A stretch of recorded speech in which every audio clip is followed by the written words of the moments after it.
हाँ दोस्तों, हमारा चैनल स्पोर्ट्स पंचायत में आप सभी का स्वागत है। और आज हम लोग उस दिन को याद कर रहे हैं क्योंकि 2 अप्रैल आज 2026 है और भारत के वर्ल्ड कप जीते हुए 15 साल हो चुके हैं। ओडीआई वर्ल्ड कप, उसके बाद भारत वर्ल्ड कप जीता नहीं है। ये महेंद्र सिंह धोनी की अगुवाई में भारत ने दूसरी बार वर्ल्ड कप जीता था। इसके पहले 1983 में कपिल देव की अगुवाई में जीता है पुरुष टीम ने, और 2025 में महिला टीम ने वर्ल्ड कप जीता है। तो भारत मात्र 3 ही ओडीआई वर्ल्ड कप, जिसे वर्ल्ड कप का दर्जा मिला है, वो जीत पाया है। दोस्तों, यदि बात करूं मैं आप सभी से कि इंडिया के वर्ल्ड कप के इतिहास की, तो आज मैं इतिहास आपको कुछ बताना चाहता हूं 2011 तक। उसके बाद जो होगा हम लोग बात करेंगे बाद में का। तो 1975 और 79 में भारत बस पार्टिसिपेट करने जाता था क्योंकि एक टेस्ट प्लेइंग नेशन था इंडिया, इसलिए इंडिया पार्टिसिपेट करने जाता था दोस्तों कि वर्ल्ड कप में।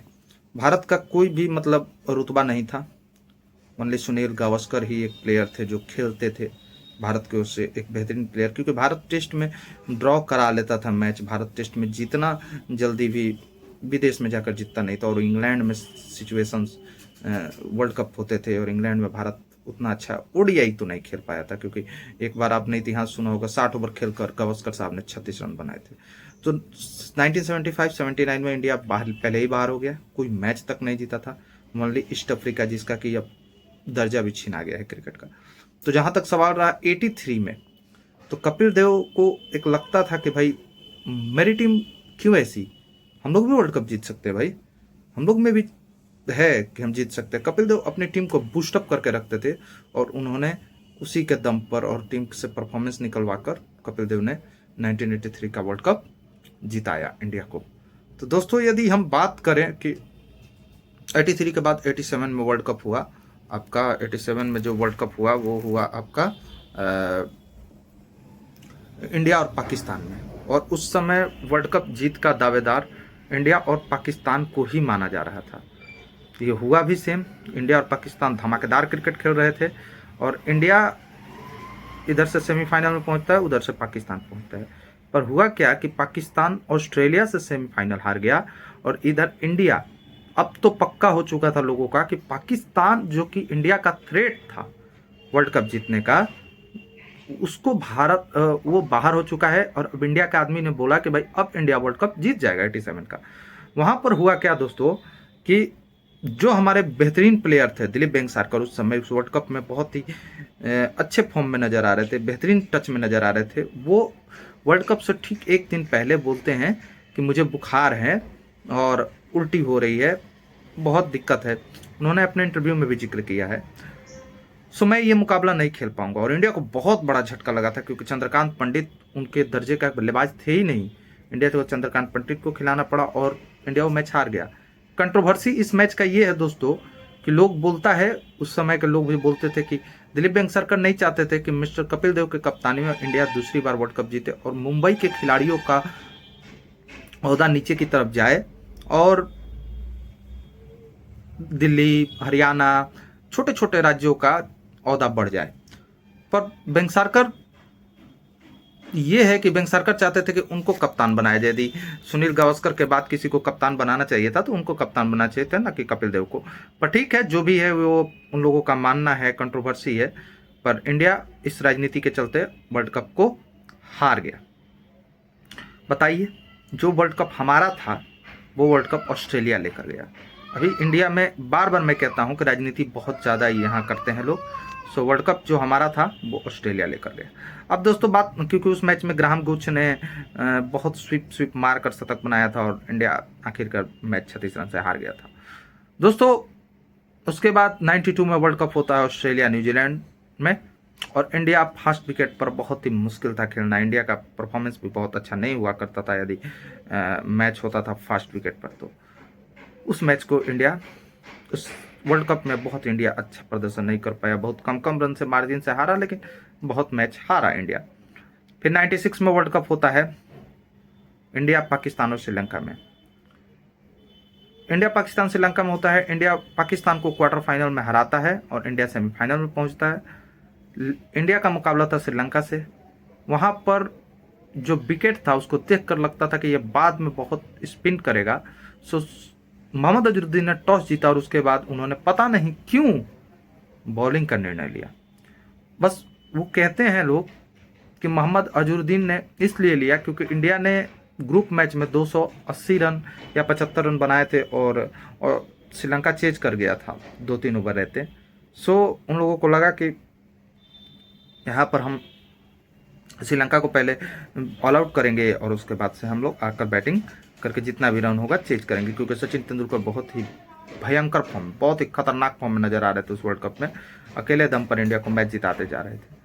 सो दोस्तों वो मैच इंडिया जब पारी में 35वां या 20वां 25वां ओवर डाल रहा था, सचिन तेंदुलकर बॉलिंग कर रहे थे, उनको पता चल चुका था कि ये विकेट बहुत ही मुश्किल होने वाली है। और जब मैच बाद में इंडिया को 265 रन का लक्ष्य मिला, जब तक सचिन तेंदुलकर थे तब तक सब सही चल रहा था। जैसे ही 65 रन पर सचिन तेंदुलकर रन आउट हुए, इंडिया की पूरी तरह से टीम धराशायी हो गई और 120 रन पर 8 विकेट गिर गया इंडिया का। जब सचिन खेल रहे थे तब इंडिया का 100 रन के आसपास था और 1 विकेट गिरा था, बताइए। और आप बुरी तरह से मैच पूरा नहीं हुआ, ईडन गार्डन में आग लगा दिया गया, सारा चीज हुआ और इंडिया बाहर हो गया। फिर से आप वर्ल्ड कप खेल रहे थे अपने घर पर और आप फिर से सेमीफाइनल में बाहर, जबकि दावेदार आप थे। ऑस्ट्रेलिया फिर से वर्ल्ड कप उठाकर ले गया, श्रीलंका ले गया, सॉरी दोस्तों। 99 में वर्ल्ड कप हुआ इंग्लैंड में, वहां सचिन तेंदुलकर के पिताजी का देहांत होता है। सचिन तेंदुलकर को नंबर 4 खिलाया जाता है। सचिन तेंदुलकर अच्छे माइंडसेट में नहीं थे और इंडिया उस वर्ल्ड कप को हार देता है। उसके बाद 2003 में सौरव गांगुली ने टीम को संभाला और साउथ अफ्रीका जैसी फास्ट विकेट पर इंडिया ऑस्ट्रेलिया के बाद सेकंड बेस्ट टीम थी वो उस वर्ल्ड कप को जीतने के लिए। और उस फाइनल मुकाबले को छोड़कर इंडिया ने बहुत ही बेहतरीन तरीके से वर्ल्ड कप खेला था और इंडिया वो मुकाबला फाइनल में हारा था। तो ये यहाँ पर एक इंडिया के लिए था कि भाई इंडिया विदेश में पहली बार फाइनल में पहुंच रहा था, इंग्लैंड को छोड़कर। South Africa, Australia, England, New Zealand, south Africa जो भी देश थे वैसे कंडीशन में। 2007 में इंडिया वेस्ट इंडीज से में गया था, वहां पर टीम को तोड़ मोड़ दिया था पूरी तरह से ग्रेग चैपल ने और इंडिया वर्ल्ड कप हार गया था। अब लोगों का था कि भाई 28 ईयर्स हो चुका है, उस समय तक T20 का क्रेज भी नहीं बढ़ा था और लोगों का था कि भाई कब जीतेगा इंडिया वर्ल्ड कप। सो जब महेंद्र सिंह धोनी की कप्तानी में इंडिया की टीम बनी तो लोगों को था कि ये वर्ल्ड कप यदि इंडिया नहीं जीतता तो शायद कभी वर्ल्ड कप इंडिया जीत ही नहीं पाए, क्योंकि वो बेहतरीन टीम थी जो गांगुली ने बनाया था और वही सेम टीम खेल रही थी 2011 में। दोस्तों पहले मुकाबले से मैं बात करूं, यदि 2011 वर्ल्ड कप का पूरा हम ब्यौरा दूं तो पहला मुकाबला इंडिया का था बांग्लादेश से, जो बांग्लादेश 2007 में हम लोगों को हराकर और सुपर 8 में गया था, हम लोग को ही हराया था। वीरेंद्र सहवाग ने मैच से पहले ही बोल दिया था कि अब की बांग्लादेश का मुकाबला वीरेंद्र सहवाग से है। इस बार बांग्लादेश का सामना वीरेंद्र सहवाग से है। कोई कुछ करे या ना करे, वीरेंद्र सहवाग इस बार बांग्लादेश को नहीं छोड़ने वाला है। और उन्होंने वैसा ही किया। जब इंडिया ने टॉस जीतकर बल्लेबाजी करने का फैसला लिया महेंद्र सिंह धोनी की कप्तानी में, तो भाई साहब जब मैच शुरू हुआ तो सचिन तेंदुलकर सहवाग ने धुलाई करना शुरू किया था कि एक मिसअंडरस्टैंडिंग हुआ। सचिन तेंदुलकर पवेलियन लौट गए जल्दी, बहुत ही अच्छे टच में नजर आ रहे थे। वीरेंद्र सहवाग ने उनको रन के चक्कर में वो आउट हो गए। वीरेंद्र सहवाग से मिसअंडरस्टैंडिंग हुई और सचिन तेंदुलकर 28 रन पर पवेलियन लौट गए। उसके बाद गौतम गंभीर और सहवाग की जोड़ी धीरे धीरे गेम को आगे बढ़ा रही थी, तभी मोहम्मदुल्लाह की गेंद पर 39 रन पर क्लीन बोल्ड हो गए कट मारने के चक्कर में गौतम गंभीर। लेकिन वीरेंद्र सहवाग एक तरफ से जमे हुए थे, उन्होंने नाम मात्र रन बनाए, बल्कि बांग्लादेश के गेंदबाजों की इतनी धुलाई की कि उन्होंने पहले ही मैच में 45 ओवर तक बल्लेबाजी की और 175 रन बना दिए वीरेंद्र सहवाग ने। 25 चौके 3 छक्के, बहुत ही जालिहाना बैटिंग की। उनके साथ विराट कोहली ने निभाया और विराट कोहली जो अपना पहला वर्ल्ड कप खेल रहे थे उन्होंने शतक बनाया इस मैच में और इंडिया ने 370 रन का एक विशालकाय स्कोर खड़ा कर दिया दोस्तों, जो कि बांग्लादेश के लिए नामुमकिन था। और जब बांग्लादेश की पारी शुरू हुई तो उनके बल्लेबाज तमीम इकबाल, इमरूर कायस, कुछ मुशफिकुर रहीम और शकीबुल हसन जैसे बल्लेबाजों ने कुछ रन बनाने की कोशिश की, पर मुनाफ पटेल ने 4 विकेट लिए और बांग्लादेश 283 रन पर सिमट गया। और इंडिया ने उस मुकाबले को 87 रन से जीतकर बता दिया था दुनिया को कि ये वर्ल्ड कप में भारत एक कंटेंडर के तौर पर नहीं आया है, इससे वर्ल्ड कप को जीतने आया। आप लोग कहेंगे कि भाई बांग्लादेश से ही तो जीता था, पर भाई बांग्लादेश को एक धमाकेदार अंदाज में हराया था 87 रन से। और वीरेंद्र सहवाग ने जाहिर कर दिया था कि ये वर्ल्ड कप उनके लिए बहुत ही यादगार रहने वाला। पाजी सचिन तेंदुलकर वो जल्दी पेविलियन लौट गए थे उस दिन, तो उनका भी था कि भाई अभी उनका बड़ा पारी आने वाला है। दूसरा मैच था इंडिया का इंग्लैंड के साथ। दोस्तों ये मुकाबला ऐसा मुकाबला था, मतलब अंगुली का नाखून किसी का भी बचा नहीं था, इतना बेहतरीन मुकाबला हुआ था। जो उस वक्त थे लोग, उनसे आपके घर में जो भी है उनसे पूछिएगा, जब बैटिंग शुरू हुआ तो सारे रोड सन्नाटे हो चुके थे। पहले का वक्त था दोस्तों, पहले मोबाइल इतना ज़्यादा नहीं था, एंड्रॉयड फ़ोन, और दोस्तों इतना इंटरनेट का हुआ नहीं था, ना इतना सोशल मीडिया का ज़माना था, और सबके घर पर टीवियाँ नहीं हुआ करती थी। तो पहले दुकान सन्नाटा हो गया करता था, दुकानों का सन्नाटा हो जाया करता था जब मैच शुरू होता था, और वो भी वर्ल्ड कप का मुकाबला था दोस्तों। तो पूरा रोड सन्नाटा हो चुका था, मतलब हम लोग जहाँ भी रहते हैं वहाँ पर। और मुकाबला जब शुरू हुआ, इंडिया और इंग्लैंड की टीम, एक अच्छी टीम थी इंग्लैंड की, और इंडिया की तो टीम ठाकर थी ही, आपको बता ही चुके हैं। तो यदि दोस्तों जब मुकाबला शुरू हुआ तो वहाँ पर आपको बता दूं कि जब इंडिया बल्लेबाजी शुरू किया टॉस जीतकर धोनी ने, तो वीरेंद्र सहवाग ने ताबड़तोड़ शुरुआत दिया और 38 रन बनाकर वो पेविलियन लौटे। जेम्स एंडरसन की गेंद पर वो पेविलियन लौटे थे, और जेम्स एंडरसन थे या क्रिस ट्रमलेट, मुझे थोड़ी सी याद नहीं आ रहा है, पर ट्रमलेट की ही गेंद थी शायद, उस पर पेविलियन लौटे थे। वीरेंद्र सहवाग स्लिप में आउट हुए थे। पर उसके बाद सचिन तेंदुलकर ने उस मुकाबले में क्या कमाल की धुनाई की थी। सचिन तेंदुलकर के साथ गौतम गंभीर थोड़े देर के लिए नजर आए, उन्होंने रन बनाए 50। उसके बाद युवराज सिंह को प्रमोट किया गया, युवराज सिंह ने भी रन बनाए। धोनी भी आकर कुछ ताबड़तोड़ हाथ दिखाए, पर विराट कोहली को नीचे भेजा गया, क्योंकि उस दिन युवराज सिंह ऊपर आ गए थे, तो विराट कोहली को बल्लेबाजी का उतना मौका नहीं मिला, जो मिला तो लास्ट में मिला। और सचिन तेंदुलकर ने एक कमाल का शतक बनाया। एंडरसन, ब्रॉड, ट्रमलेट, स्वान जैसे बेहतरीन गेंदबाजों का इतना धुनाई किया बेंगलोर के चिन्नास्वामी स्टेडियम में। इंडिया ने 338 रन बनाए थे इंग्लैंड के सामने।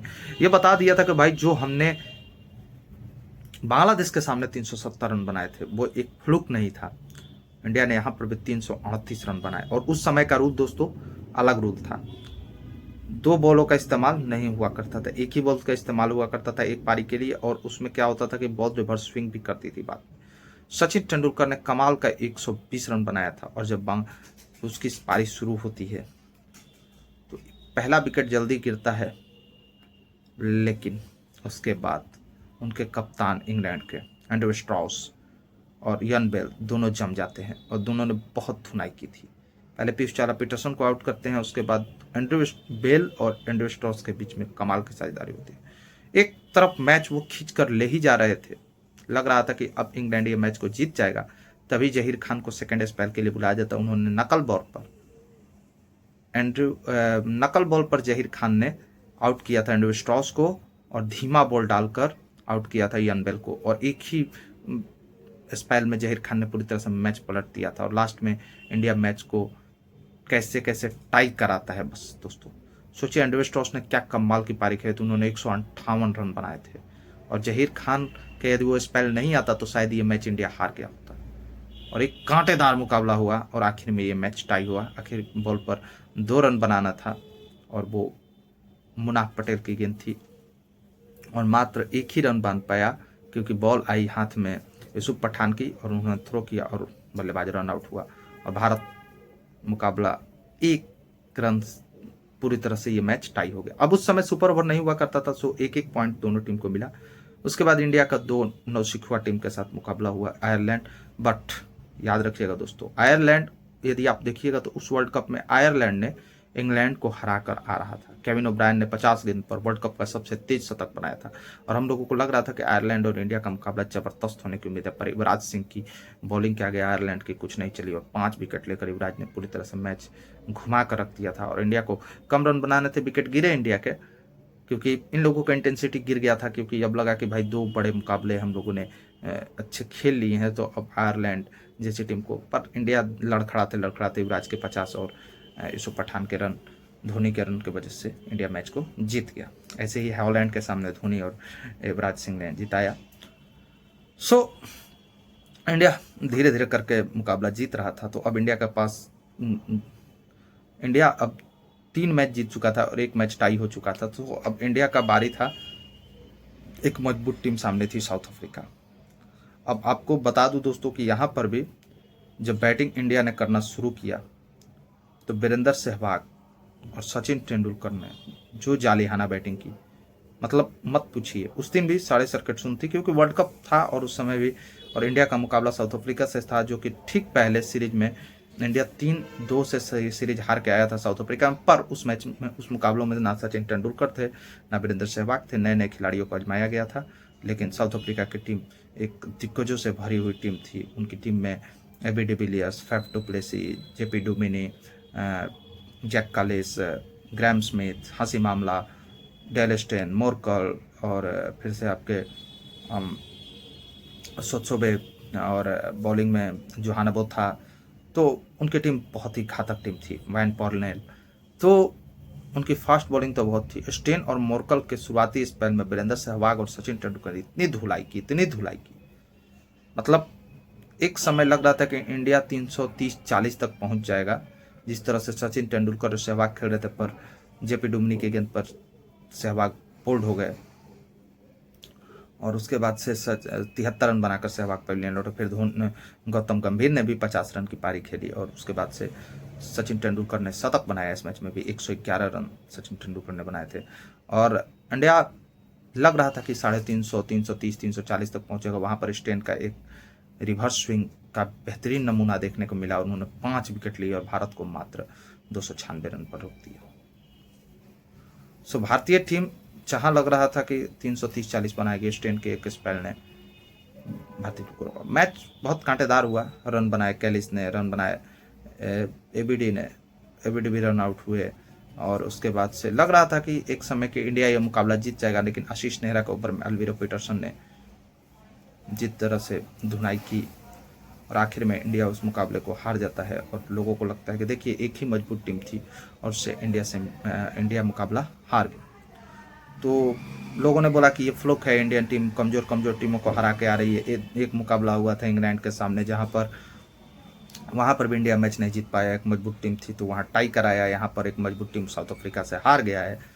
सो उस समय सचिन तेंदुलकर ने एक भाषण दिया था, मतलब एक स्पीच दिया था अपनी टीम के अंदर कि कोई अब पेपर नहीं लाएगा जब तक वर्ल्ड कप चलेगा।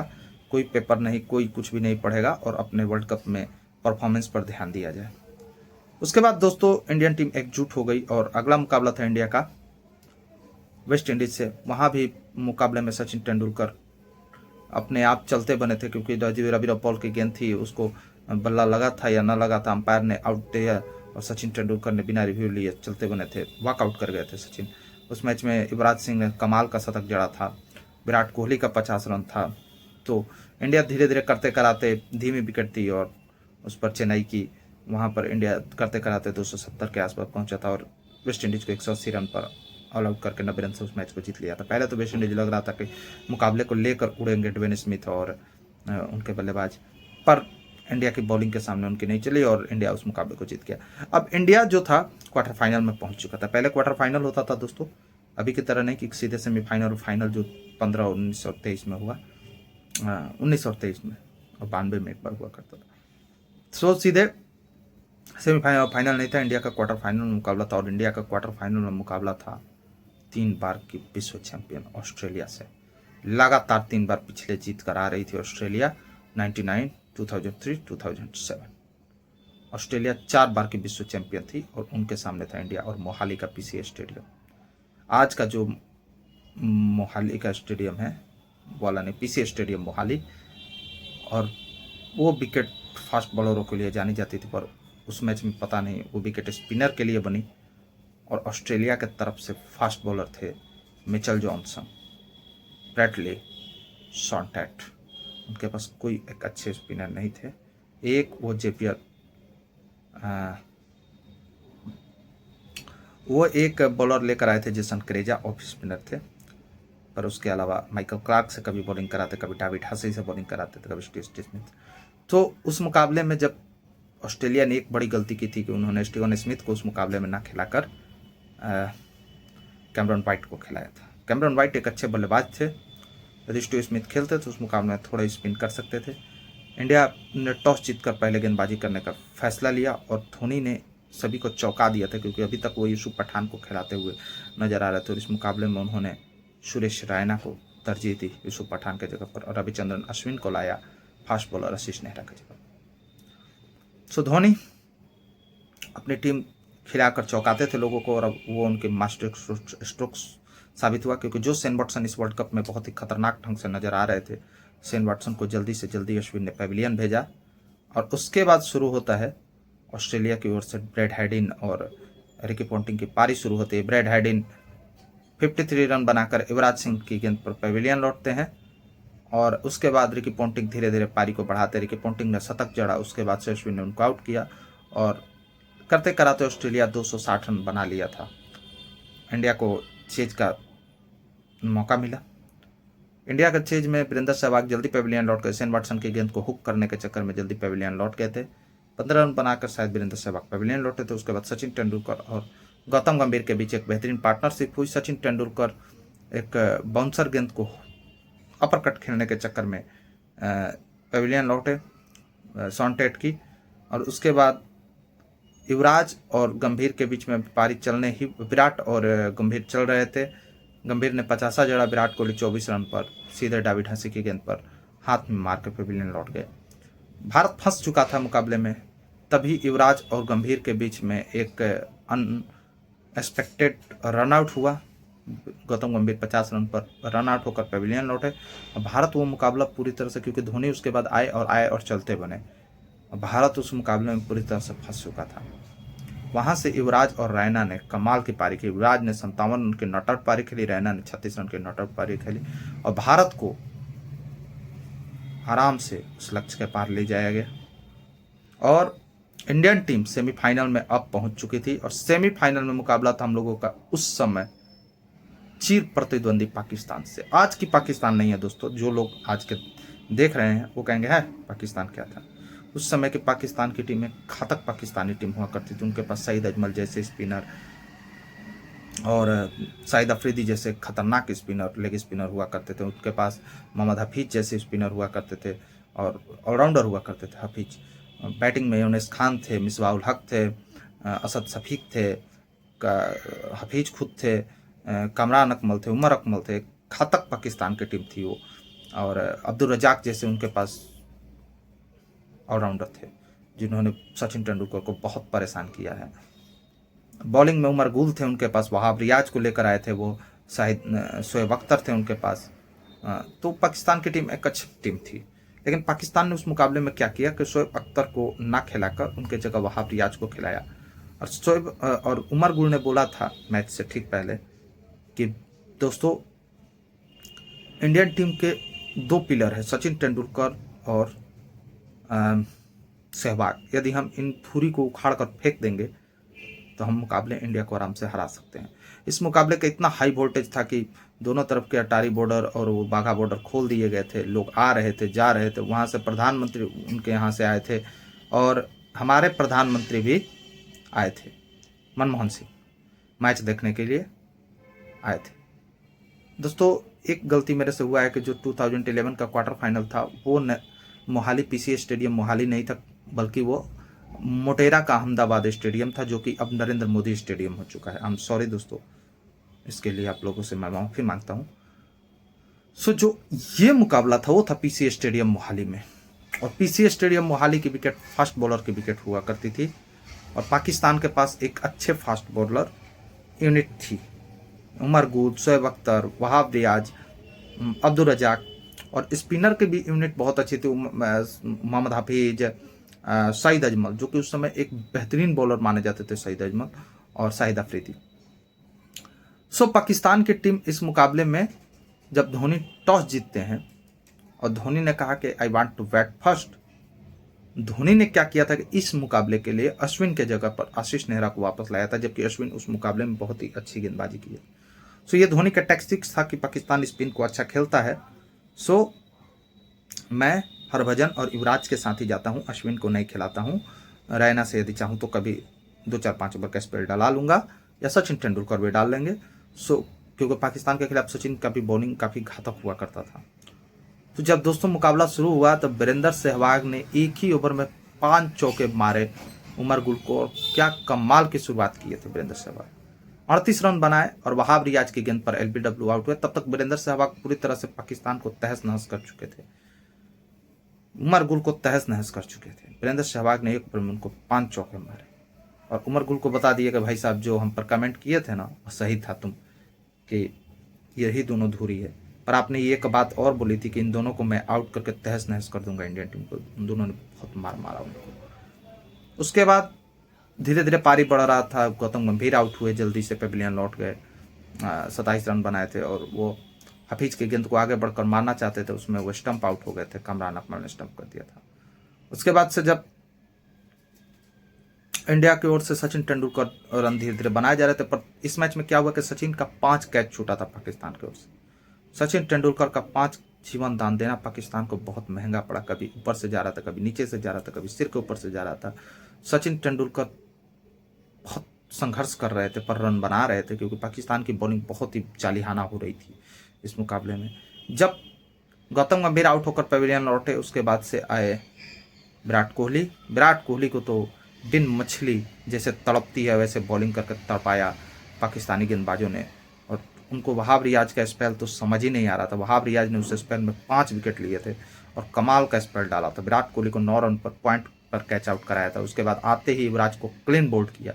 उसके बाद धोनी और सचिन ने पारी को धीरे धीरे बढ़ाना शुरू किया, और सचिन जब 85 रन पर आउट हुए, पेविलियन लौटे, जब उनका आखिरकार कैच पकड़ा शाहिद अफरीदी ने, फिर भारत फंस गया था। वहां से रैना ने एक सूझबूझ की पारी खेली, पावर प्ले में अच्छी पारी खेलते हुए भारत को एक सम्मानजनक स्कोर तक पहुंचा दिया। जब पाकिस्तान ने रन चेज करना शुरू किया दोस्तों, पाकिस्तान की शुरुआत बहुत अच्छी हुई। मोहम्मद हफीज और कामरान अकमल ने बहुत ही शानदार बल्लेबाजी की। 50 रन से ऊपर की साझेदारी हो ही रही थी कि जहीर खान ने आकर कामरान को पेविलियन भेजा। उसके बाद असद शफीक, ये लोग धीरे धीरे खेल रहे थे, युवराज भी विकेट लेते गए। लेकिन एक समय ब्रेन फेड मूवमेंट तब हुआ जब मोहम्मद हफीज मुनाफ पटेल की गेंद को पीछे की तरफ स्कूप करने के चक्कर में आउट हुए धोनी को कैच देकर। तो ये समय लग गया था कि ये पाकिस्तान की टीम मतलब गलती कर गई है। उसके बाद हरभजन सिंह ने भी कसी हुई स्पेल डाली और पाकिस्तान को चरमरा दिया। आखिर में ये क्या नाम है इनका, शाहिद अफरीदी आए, उन्होंने कुछ लंबे हाथ दिखाए, उमर अकमल आए और कुछ लंबे हाथ दिखाए, लेकिन अंत में जो बल्लेबाजी करना शुरू किया मिसबाह उल हक ने, हम लोग को डरा ही दिया था, क्योंकि 2007 वर्ल्ड कप सबको याद था फाइनल मिसबाह ने क्या कर दिया था। और हाँ, फाइनल में आउट हो गए थे मिसबाह, पर जिस तरह उन्होंने बल्लेबाजी शुरू करना किया, लग रहा था कि भाई कहीं मैच खींच कर ना ले जाए। पर आखिर में मिसबाह उल हक को आउट किया। जहीर खान ने विराट कोहली ने कैच लिया और इंडिया 231 रन पाकिस्तान को रोककर 29 रन से मुकाबला जीतकर, और अब इंडियन टीम फाइनल में पहुंच चुकी थी। अब लोगों का था कि 2003 के बाद इंडिया 2011 में फाइनल पहुंचा, इसके पहले 83 में पहुंचा था, और इस बार फाइनल था हम लोग के यहाँ 2011 में वर्ल्ड कप वानखेड़े स्टेडियम में। वानखेड़े स्टेडियम नई तरीके से बनकर तैयार हुआ था। वानखेड़े स्टेडियम का रिजुविनेशन हुआ था, पुनर्निर्माण हुआ था, और वो सचिन तेंदुलकर का होम ग्राउंड था। लोगों ने कहा कि सचिन तेंदुलकर 99 सेंचुरी बना चुके हैं और इस मुकाबले में शतक बनाएंगे, भारत को वर्ल्ड कप जिताएंगे, 100 सेंचुरी बनाने वाले प्लेयर बनेंगे।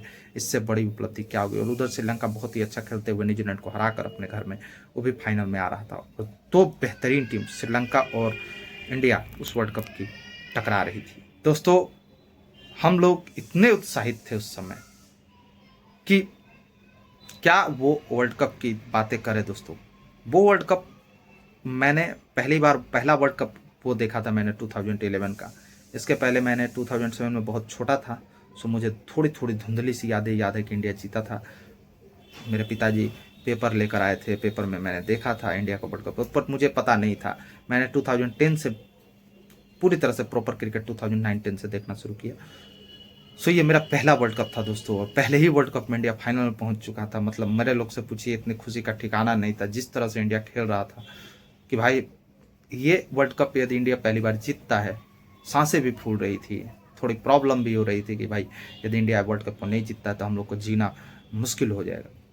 इंडियन टीम जिस तरह खेल रही थी, और अब अभी भी इंडियन टीम पूरी 100% पर नहीं खेल रही थी। श्रीलंका एक बेहतरीन टीम थी, उनके पास यदि स्पिनर की बात करते हो अजंता मेंडिस, मुथैया मुरलीधरन, सूरज रणदेव और रंगनाहरत जैसे स्पिनर थे उनके पास, पर यह विकेट इंडिया का था। यहाँ पर था बॉलिंग में लसित मलिंगा, नुवाना कुलशेखर, अतिसारा परेरा, पर लसित मलिंगा एक अजब गजब के लय में नजर आ रहे थे, वो बहुत ही घातक गेंदबाज नजर आ रहे थे। और फाइनल मुकाबला हम लोग का था, पाकिस्तान को हराकर हम लोग फाइनल में पहुंचे थे। ये श्रीलंका के बैटिंग की बात करें तो तिलकरत्ना, दिलशान, उपुल तरंगा बहुत ही जालिहाना फॉर्म में नजर आ रहे थे। वहीं आप बात कीजिए कुमारा संगकारा, महिला जयवर्धने, तिलन समरवीरा, उनकी टीम एक बहुत ही बेहतरीन टीम थी। चमारा कापुगेदेरा। इंडिया की टीम की तरफ से भी सचिन तेंदुलकर, वीरेंद्र सहवाग, गौतम गंभीर, विराट कोहली, युवराज सिंह, महेंद्र सिंह धोनी, रैना, हम लोग की भी बैटिंग बहुत ही तगड़ी थी। बॉलिंग में हम लोग की तरफ से हरभजन सिंह, युवराज सिंह बहुत ही कमाल कर रहे थे बैटिंग में। उसके अलावा जहीर खान एक गजब के गेंदबाज नजर आ रहे थे, और उसके बाद मुनाफ पटेल आते थे, बीच बीच में विकेट लेते थे। सो हम लोग की भी टीम ठीक थी, पर हम लोग को झटका लगा था कि आशीष नेहरा उस मुकाबले को नहीं खेल सकते थे, क्योंकि सेमीफाइनल मुकाबले में एक कैच लेने के चक्कर में शाहिद अफरीदी का कैच ले रहे थे हरभजन सिंह की गेंद पर, और वो चोटिल हो बैठे थे, और वो कैच भी नहीं पकड़ाया, और वो चोटिल भी हो गए थे।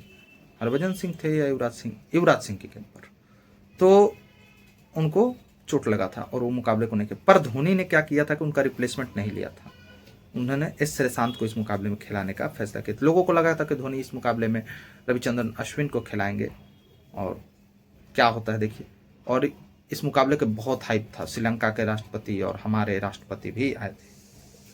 मतलब इस मुकाबले को जीतकर इंडिया 28 साल बाद अपना सपना पूरा करती। और इसके पहले ये मिथ था कि कोई भी टीम अपने घर पर वर्ल्ड कप नहीं जीतती थी। क्या इंडिया इसको मिटा पाएगी?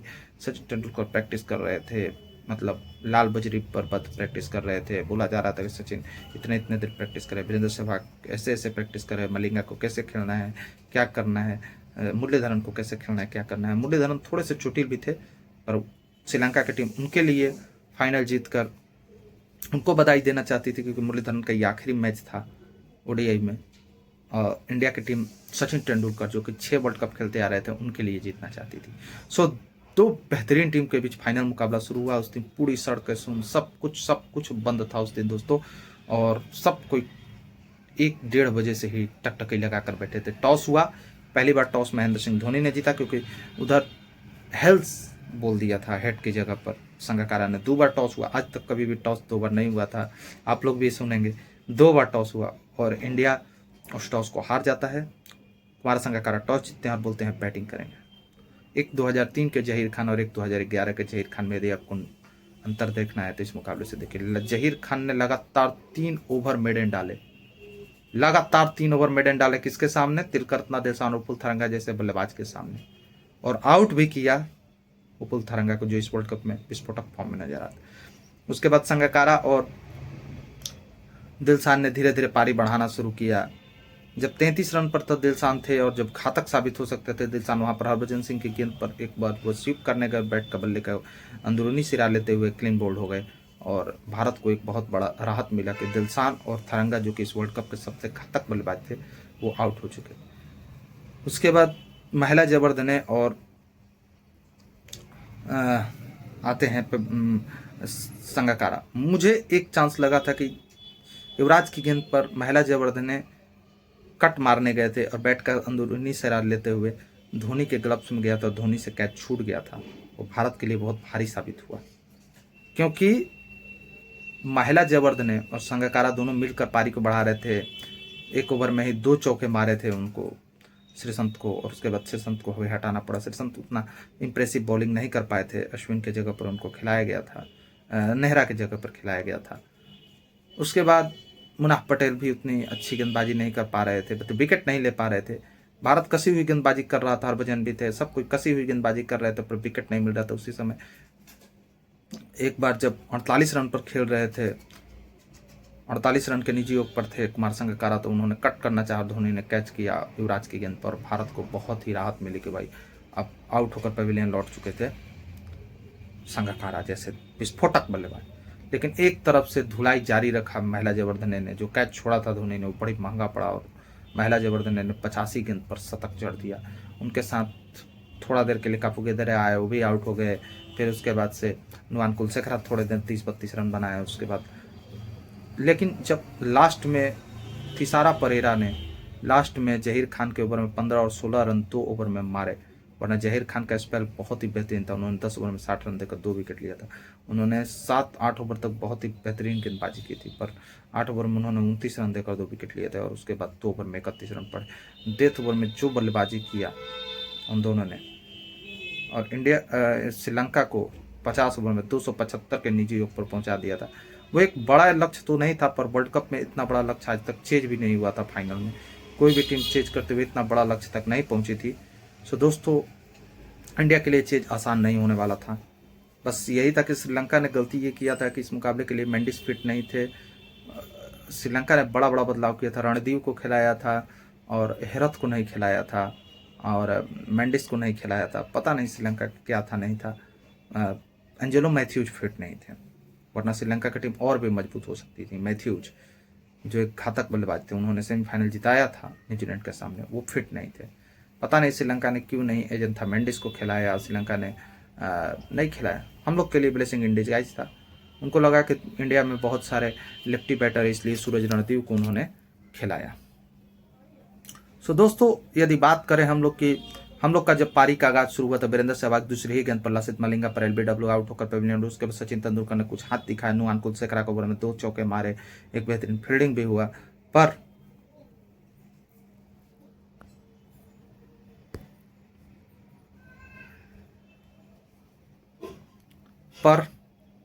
दोस्तों, हम लोग जब सचिन तेंदुलकर पवेलियन लौट गए 18 रन पर, हम लोगों को लगा कि अरे यार ये भी वर्ल्ड कप कहीं हाथ से न चल जाए। उस समय गौतम गंभीर और विराट कोहली ने कमाल की साझेदारी की और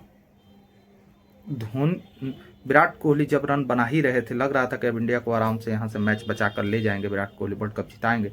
तभी 35 रन पर उनका कैच पकड़ा तिलकरत्न तिलसन ने और भारत की टीम मुश्किल में फंस चुकी थी। हम लोगों को लग रहा था यार ये वर्ल्ड कप कहीं निकल ना जाए हाथ से, पर उस दिन धोनी ने एक स्टेप लिया और वो ऊपर आ गए बल्लेबाजी करने, क्योंकि वो मुथैया मुरलीधरन और सूरज रणदीप को आईपीएल में खेल चुके थे। उन्होंने सोचा कि यदि युवराज सिंह आते हैं, मुरलीधरन या सूरज रणदीप में से एक विकेट ले लेते हैं, क्योंकि ऑफ स्पिनर थे और बेहतरीन गेंदबाजी कर रहे थे।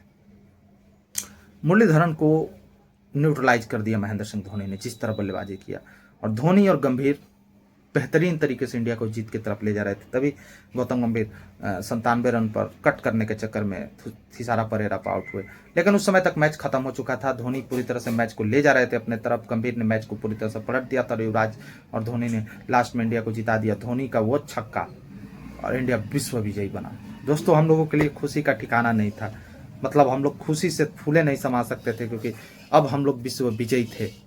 अब हम लोग वर्ल्ड कप जीत चुके थे। पूरे रोड पर लोग निकल कर नाच रहे थे और हम लोग वर्ल्ड कप चैंपियन बन चुके थे दोस्तों।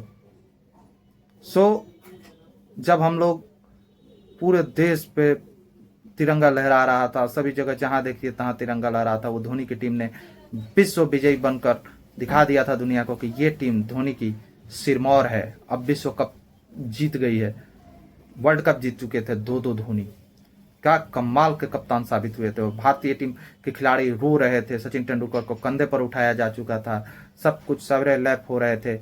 इंडिया वर्ल्ड कप जीत चुका था दोस्तों, और हम लोग खुशी के मारे रो रहे थे, खुशी के मारे पटाखे फोड़ रहे थे। सब कोई, पूरा देश खुश था दोस्तों। ये था 2 अप्रैल 2011 की कहानी। 2 अप्रैल 2011 को जब भारत विश्व विजयी बना था, दुनिया को हम लोगों ने मुट्ठी में कर लिया था। महेंद्र सिंह धोनी एक भारत के उभरते हुए बेहतरीन कप्तान के लिस्ट में शामिल हो चुके थे और उन्होंने आगे चलकर 2013 में चैंपियंस ट्रॉफी भी जीता। उन्होंने 3 ट्रॉफी जीतने वाले दुनिया के इकलौते कप्तान है धोनी अभी भी। दोस्तों, आप लोगों को ये कैसा लगा, आप लोग भी कमेंट करके सब्सक्राइब कीजिए हमारे चैनल को और बताइए, ऐसे ही हम आपको कहानी सुनाते रहे, क्योंकि मेरा वो पहला विश्व कप था और मुझे याद है जिस तरह इंडिया जीता, जिस तरह मैं खुश हुआ था, उसके बाद क्रिकेट से तो प्यार ही होता गया। उसके बाद फिर हम लोगों को 13 में जीते, 14 में फाइनल हारे। उसके बारे में भी कभी बात करेंगे, क्या हुआ था क्या नहीं हुआ था। और उसके बाद मतलब लगातार हम लोग जीतते रहे थे 14 तक। उसके बाद से केवल निराशा हाथ आई और उसके बाद फिर 24 आया जब रोहित शर्मा ने जीता। इसके बारे में भी हम लोग बात करेंगे दोस्तों। भारत विश्व विजयी बन चुका था। भारत ने पहली बार अपने घर पर ट्रॉफी जीता था। धोनी ट्रॉफी उठा रहे थे, पूरे देश में जश्न का माहौल था। लगातार 10 दिन तक यही खबर था किस खिलाड़ी को कितना प्राइज मिला, क्या मिला, वो मिला, वो ये मिला। और उसके बाद क्या खुशी का लम्हा था दोस्तों। सारे खिलाड़ी रो रहे थे खुशी के मारे। आप लोगों को कैसी लगी कहानी मेरी? पूरे मैच का ब्यौरा मैंने दिया। आप लोग बताइए। जय हिंद, जय भारत, भारत माता की जय।